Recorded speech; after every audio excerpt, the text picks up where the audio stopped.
Hey guys, welcome back to another live video. I hope your week has started off on a good note. So mine is perfect after having a very long weekend with my niece and nephew. So I think I'm in perfect shape to work. Today I'm making my next tutorial and it's going to be of a top. Lately I'm making more of tops than dresses because dresses take a longer time, but we shall come back to dresses later on. Today we are going to make this beautiful top.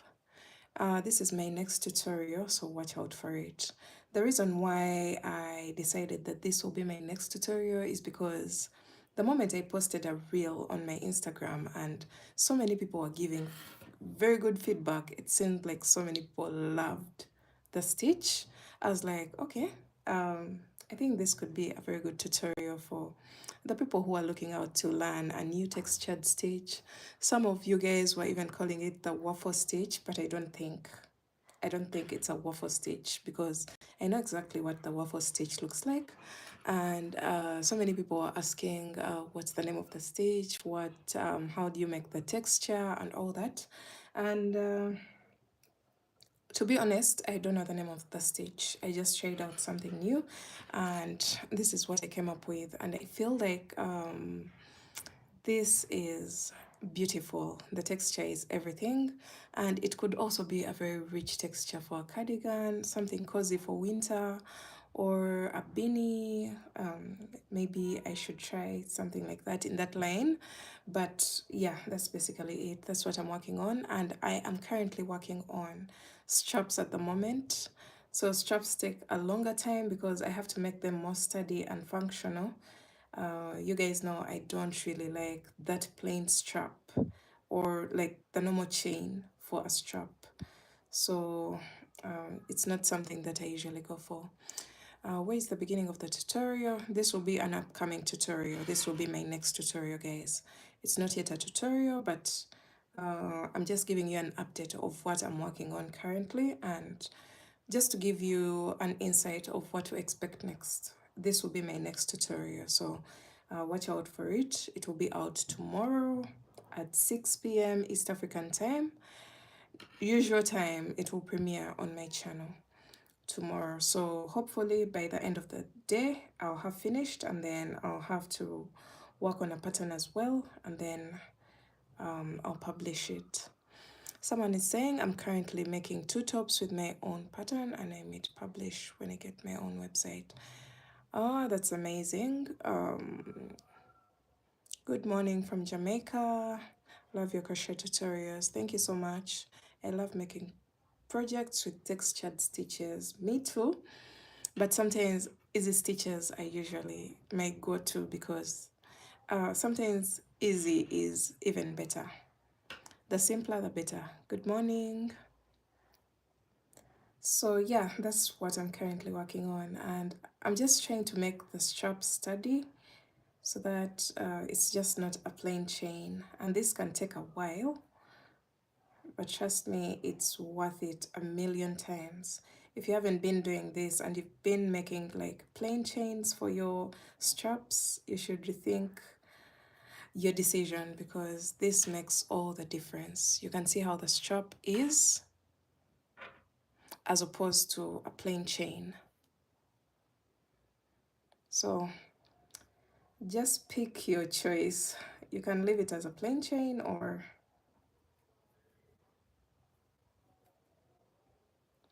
yeah, that's basically it. That's what I'm working on. The other thing that I was working on during the weekend, um, I don't know. I don't know if you guys saw this on my Instagram. I am working on a project. I'm very excited to share it. It's going to take a while.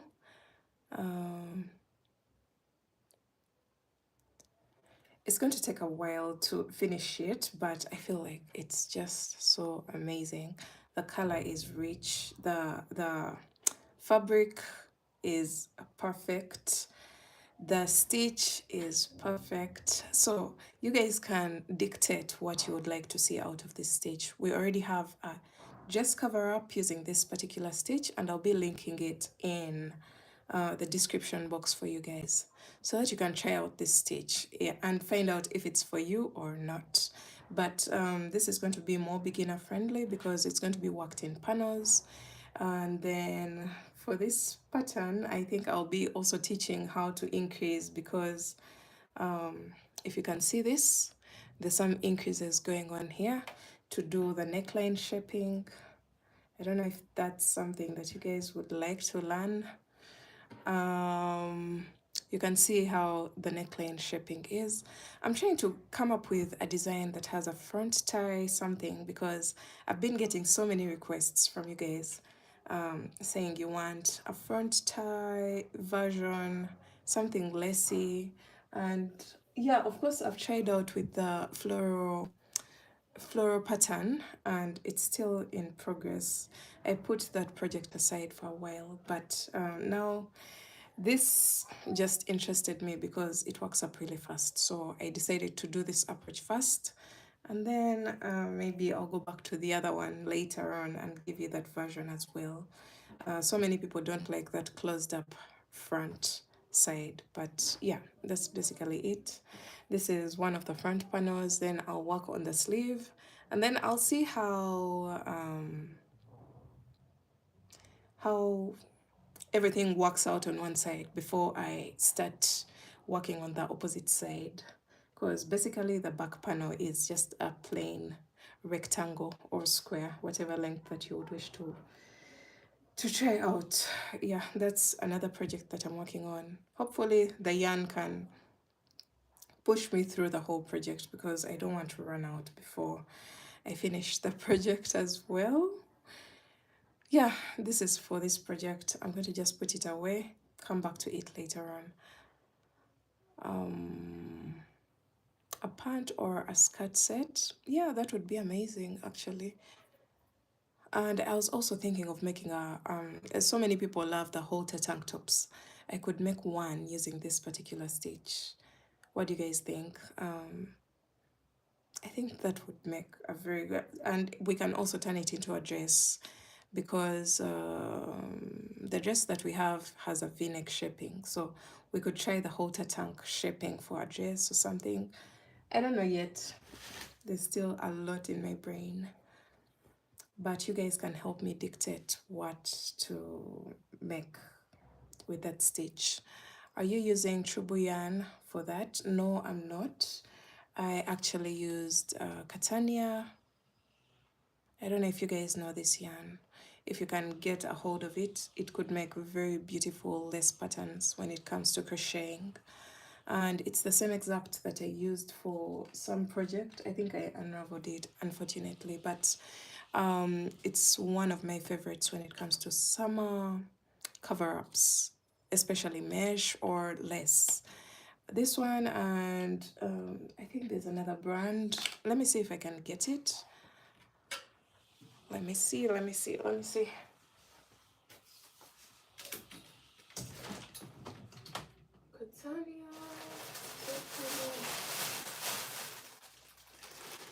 Alright guys, this is another option that you could try out.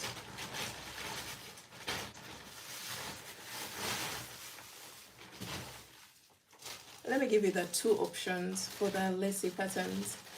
There is this Katopu Organica. If you can get this, perfect.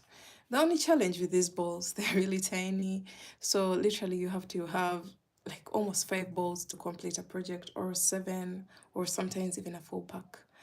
So we have this, and I usually categorize them in the same. I usually put them in the same category because they're both 50 grams. This one is 125 meters, and this one is 125 meters. So basically, literally the same. So if you can get any of these two, perfect for crochet cover-ups or summer wear, because it is, let me see the composition, 100% cotton. That's for Katopu Organica, 100% cotton. Then when it comes to this one, let me look for it. Made in Hungary.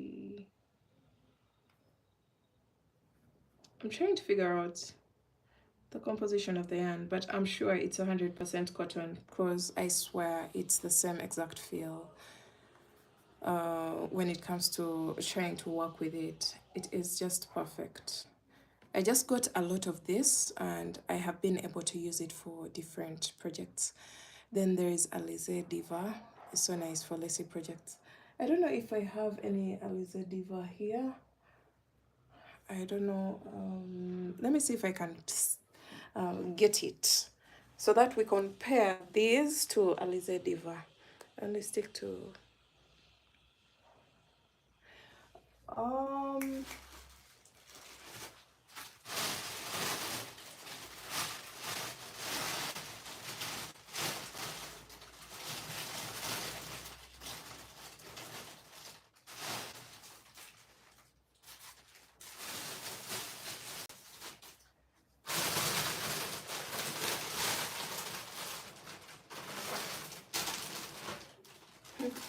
guys, I'm still around. I'm just trying to see if I can get the Alize Diva, but I don't know where I placed it. To be honest.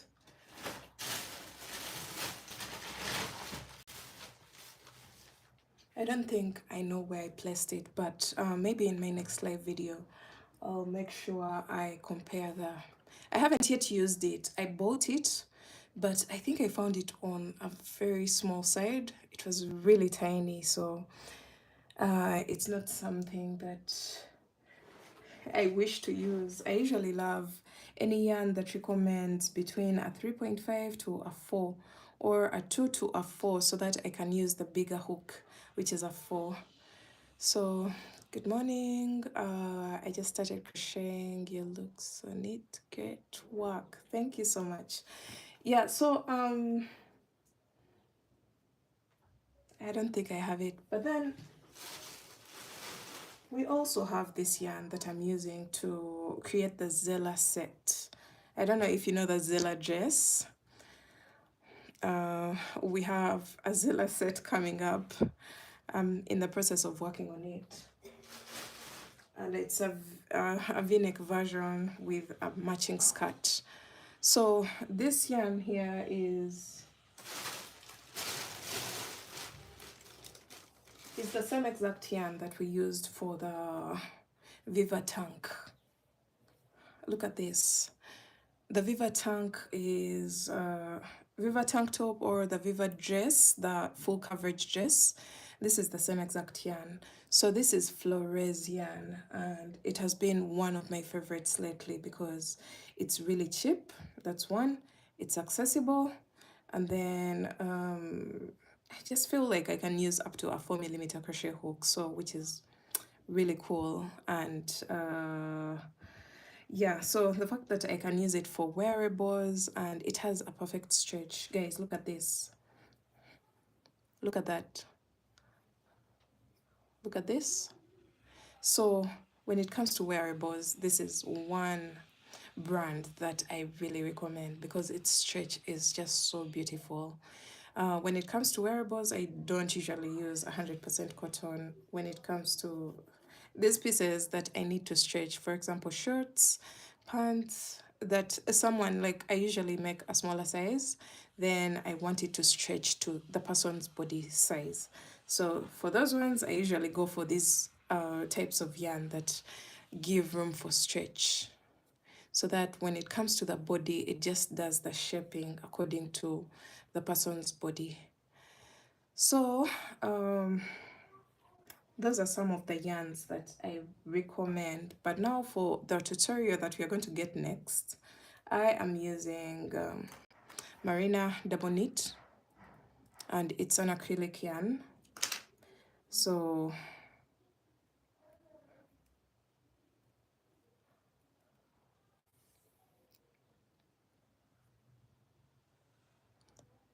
oh, good luck, good luck. Yeah, she's called Aerialist. Good luck with making a single crochet dress because that could take forever. I actually got an order this morning, and someone wanted me to make a dress, but it seemed like it was single crochet all through. and she didn't want me to knit it. So I just had to turn it down because she wasn't offering me the price, the worth of my energy. So yeah. Someone is asking what's their composition. This is 100% cotton for the two. And I'm recommending this for beach cover-ups. Beach cover-ups. Please, if you're doing beach cover-ups or any lacy type of thing that you don't feel like you want it to stretch and you want it to keep its size, this is the yarn for you. It's some of my recommendation. It's not the best, I'm sure, but it's something that I can recommend for you guys who are struggling looking for a specific type of yarn for a specific project. So for those who are asking about the flores, uh, let me see if I can get some here.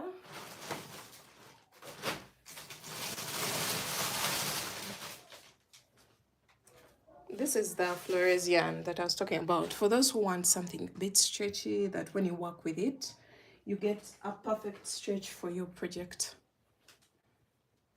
This is what you're going to go for. Perfect for crocheting, and I think it's acrylic, but very good acrylic yarn. They don't actually indicate the composition of the yarn, but the stretch is just perfect for any, like a dress, and you're not, even if it's less, but when it comes to these stitches that are compact, this yarn does the job perfectly well.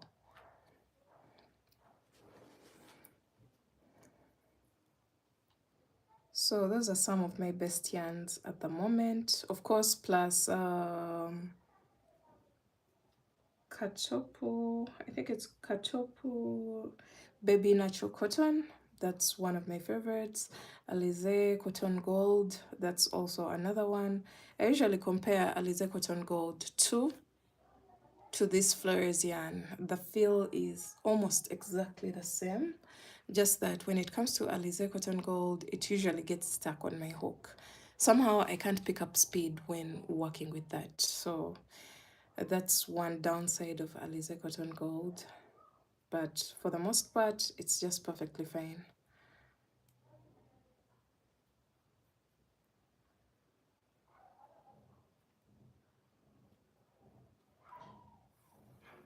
Nako Satin, I know Nako, and I've used Nako Satin, but I don't like it. Reason, it sheds a lot. It sheds a lot. So if you're a person who is trying to purchase Nako Satin, I don't recommend it because of the shading.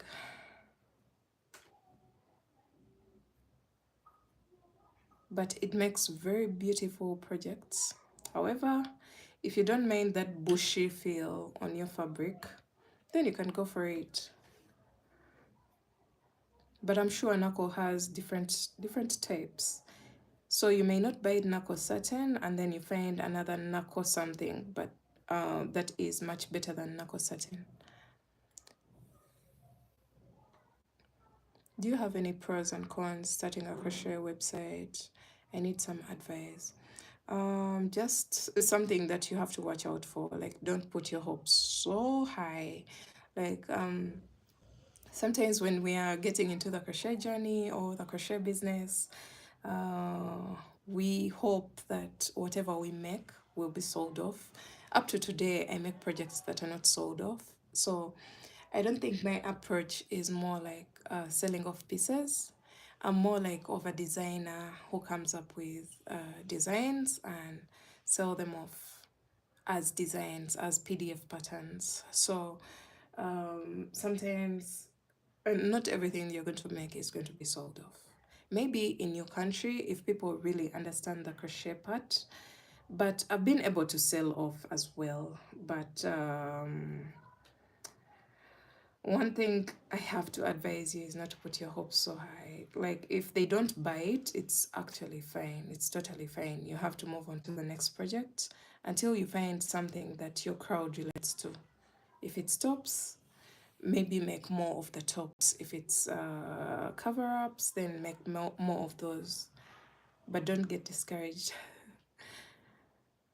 Your experience may not be my experience, so just do you, try your best. At least give it a try, and you fail, but at least you would have known that you gave it a try. Someone is saying, I wish I could meet you someday. You really inspired me to start a channel, and I am hopeful it will grow big someday. It will. It will definitely grow big.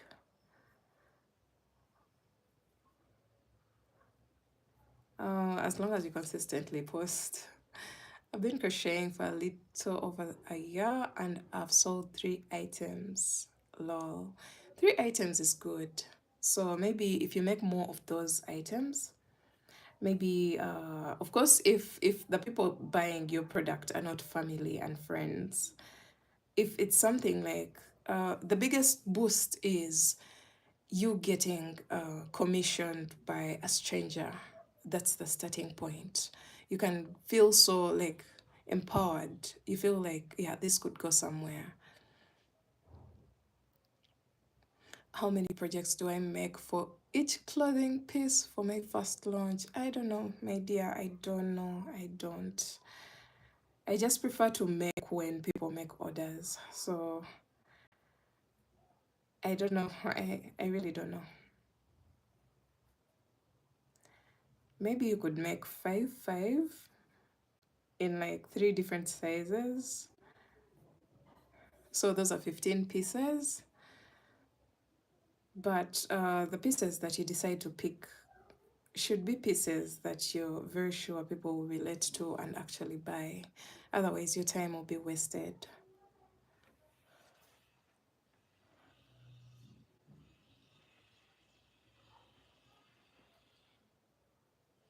So another thing that I have to point out for those people who are starting crocheting is the shipping. The shipping fees are usually one downside of our business.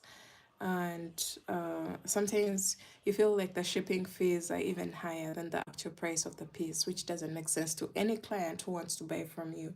So find a way to fix the shipping fees into the price of the product so that you make it feel like the shipping is quite less. That's a tip. Um, that's something that you can learn from me. It helps out a lot. Someone may be looking at your piece like as though it's very expensive, but you very well know that literally like 40% or 50% of that price is in the shipping. So um, so that when it comes to the shipping fee, you can put like $10 or $15 for shipping, but the rest of the shipping fee is within the product price.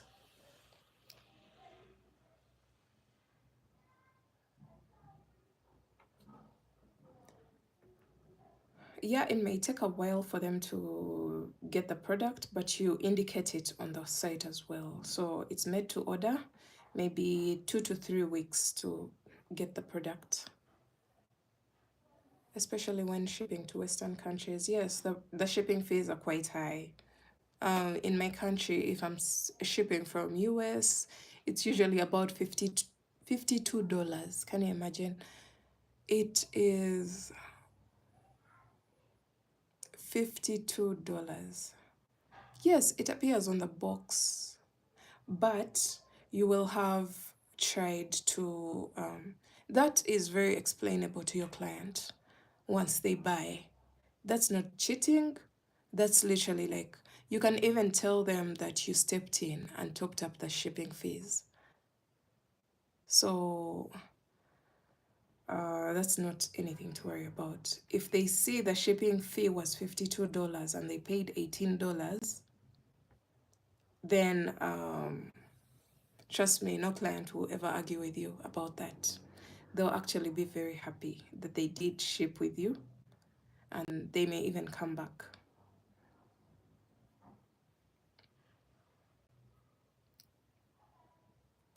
Okay, I'm just in my relaxing mode right now.